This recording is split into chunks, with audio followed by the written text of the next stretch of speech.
Everyone, in today's video I'm going to show you how to create an account on Lionbridge. So to connect with them and to basically use the API for authentication, and you basically start developing with Lionbridge content.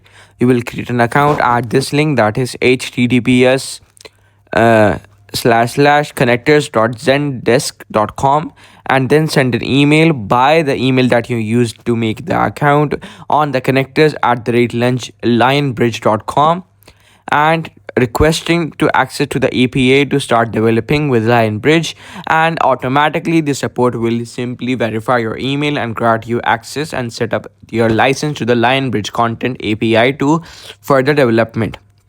And yeah, this is how simply you can start developing with Lionbridge. So just simply click on this Zendesk section, and just simply, because I don't what you want to say, this is not available in my country, this application. So the account building option is also not available, but it will be available for use, please don't worry. So yeah, I have guided you the way, so watch the video till the end. So don't forget to subscribe the channel and like the video.